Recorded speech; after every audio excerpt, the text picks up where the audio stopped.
What's going on, guys, and welcome back to my YouTube channel. We are back at Outlast Whistleblower episode like 6, I think. This might be the last episode because I feel like we're actually towards the end. Alrighty. And we left off where the chapel was burning down, and I think that's like where Father Martin oh god, the music.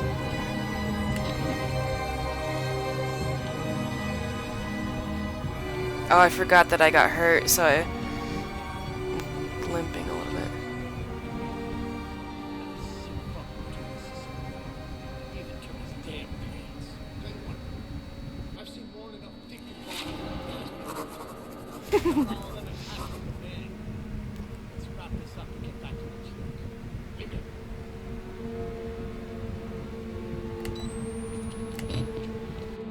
Alrighty, let's see. Oh shoot, I missed one. Still intact. I'm here, Lisa. I'm still me. He tried to make me his bride, to cut me. Maybe I was wrong telling the world would only draw it here. Should this place just die and fester here, I won't tell the world if it means spreading the infection. Let it die alone. Let it rot. Oof. Corporate cops, mercenaries, private military contractors, whatever they call them now, they're as helpless as the rest of us. Need to get out, escape.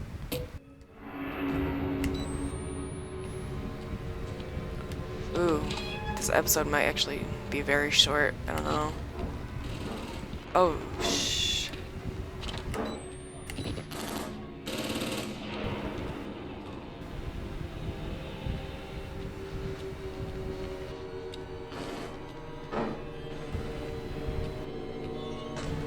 God, don't tell me I'm gonna get shot.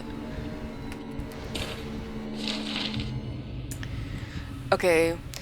Dear sirs, the groundwork has been laid to ensure an uneventful egress for Rudolph Wernicke from structural and financial systems at Mount Massive. His advanced age should alleviate any suspicions among contractors and employees, among whom he has been cheerfully nicknamed the Crypt Keeper, and legally speaking, he died years ago. I understand patients 14306-8, 14279-1, and 14868-1 have already been scheduled for transit. We're already terribly excited at the obvious profit potential of the new project. My researchers have combined through Wernicke's files and found no mention of the three lucid dreamers. I think we can safely assume Wernicke is sufficiently distracted by the partial success of patient Billy Hope, along with his own infirmity, to be ignorant of the real discovery at hand. Even minimal exploitation of these resources is hard to overestimate. I only hope the new facility is sufficiently shielded to allow female staff so I can see what comes with my own eyes. Respectfully, Helen Granite. Yep, okay.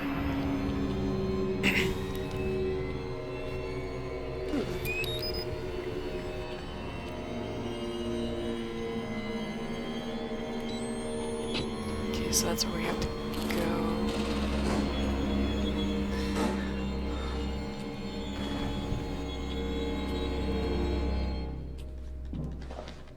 Oh, the music just stops. Oh god.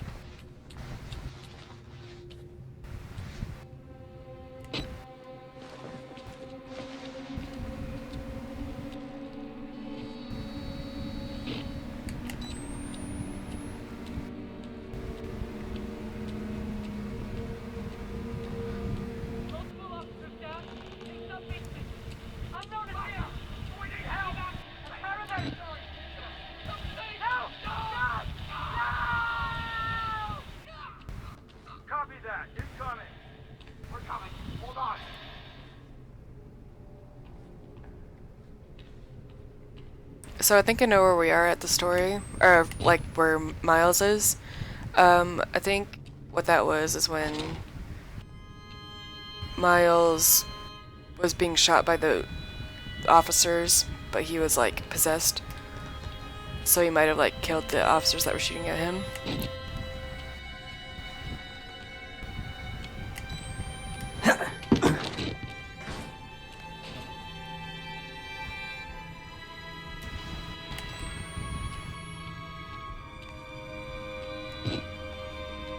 Oh god, we're saving. I'm scared.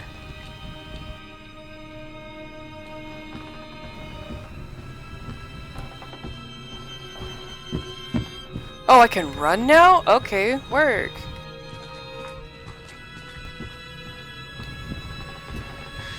That actually kind of worries me.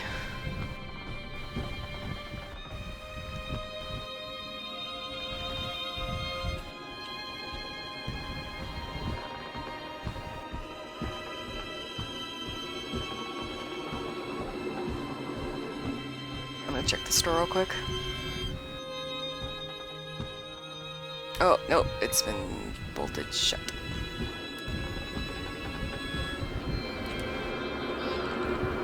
So, how's that door? My hands are sweating. Oh no.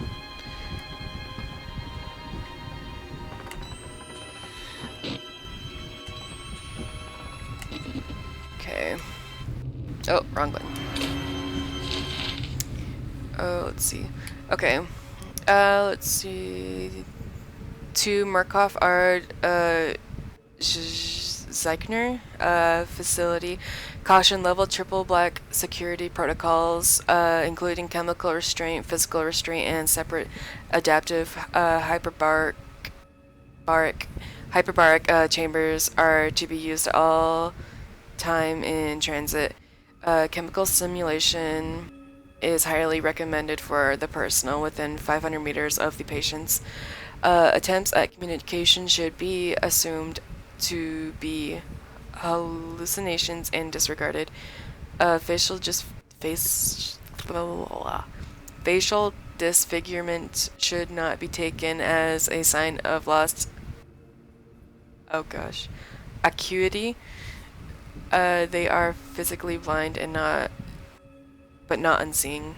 I suck at reading. Security clearances for Project Wallrider will not apply to information regarding patients 14306-8, 14279-1, and 14868-1. New security clearances will be issued and appropriate protocol assigned. Oh god. Kinda hate reading those because I'm not great at reading at all. Reading out loud at least.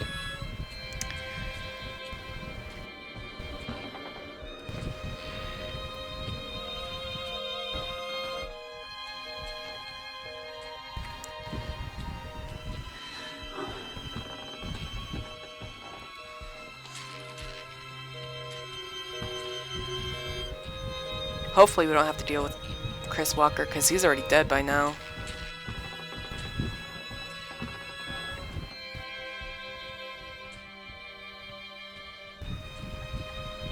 If I'm right about where we are at the story, or where Miles is at the story.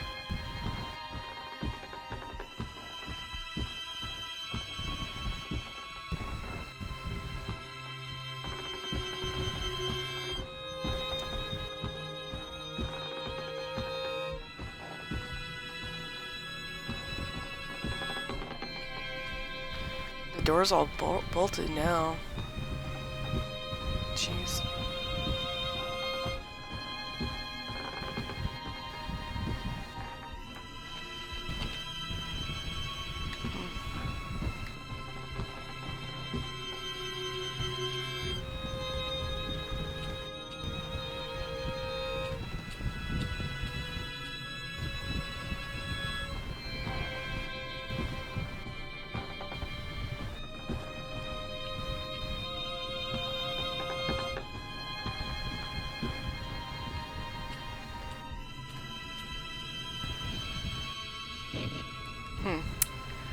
Alrighty.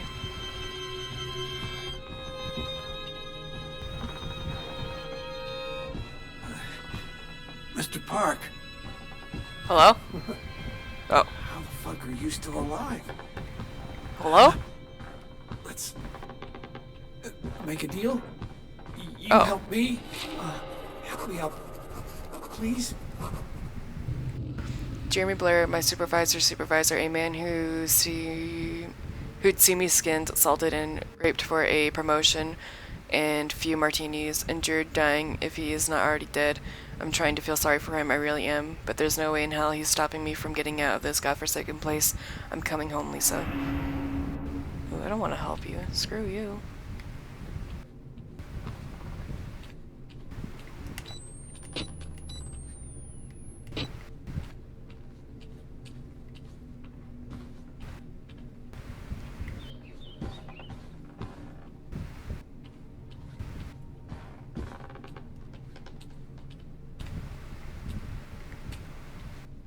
God dang it, I think I have to help him.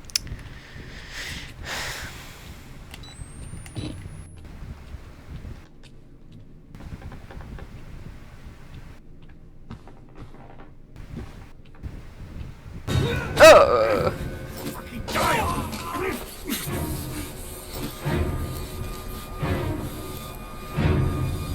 No one can know! No one!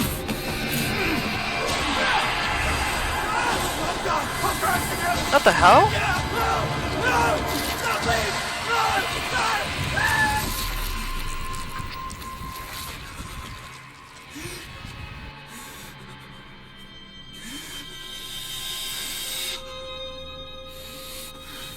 Wait, I thought the wall rider was in Miles.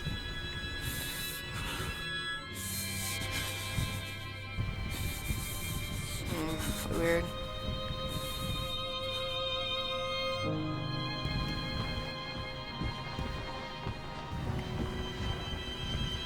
Alright. Oh, what a lovely day out.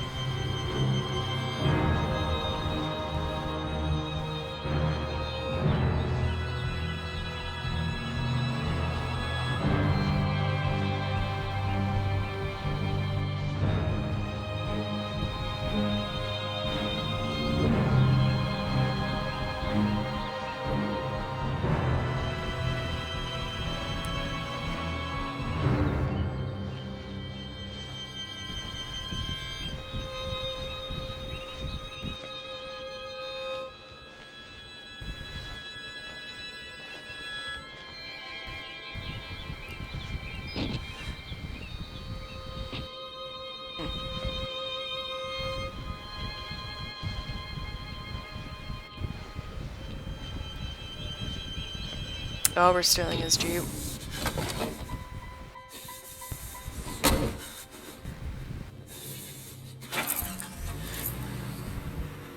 Oh, shit.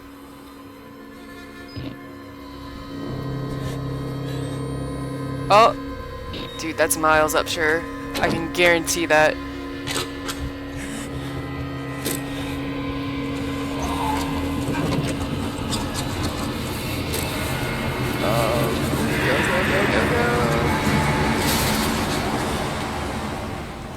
Dude, that was Miles Upshar. You press that button. There's no going back, Mr. Park. There's enough hard evidence in that video file to make a world of shit for our friends at Murkoff. You got out of Mount Massive alive, and we've done everything in our power to cover your tracks. But our enemies are twitching and malicious corporate paranoics with resources you're too moral to imagine. You won't be the only target. Anyone you care about, your wife, your child, there'll be nothing to Murkoff but ways to hurt you. I need you to understand the bridge you're crossing here. You will do irrevocable damage to the company. You might even get close to something like justice. But once you click upload, your life is over. Everyone you love is fucked. But it's the right thing to do. Is hurting Murkoff worth that much to you?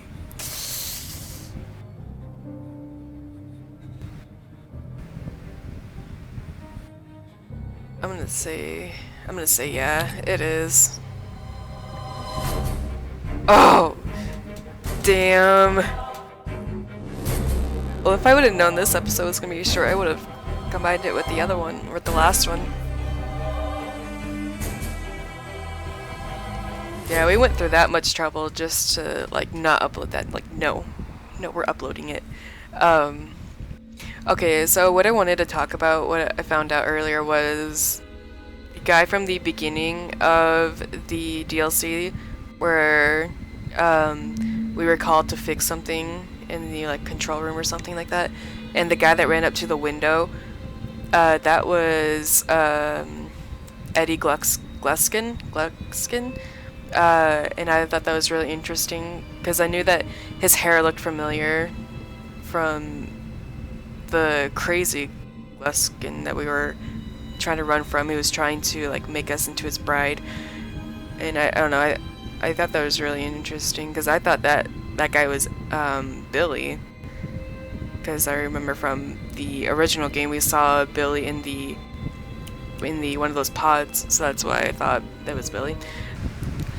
I also believe that this is Eddie as well because of the markings on his face when we were running from him are similar to the ones on his face while looking at that monitor and seeing like the mark or the wounds like kind of fester and grow. Also, before they put Eddie into the pod, his voice was like, it was normal, like he sounded normal. Don't let them. You! I know. Oh! You have to help me.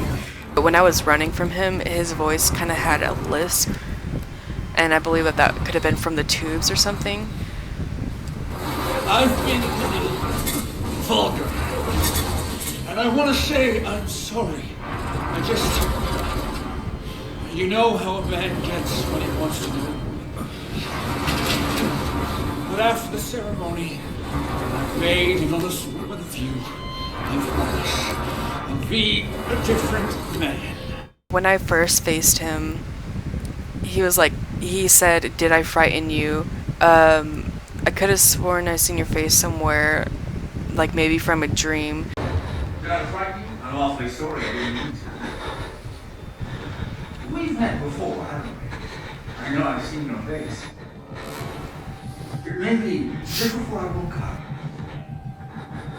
Although it seems like it's been hard dealing with you.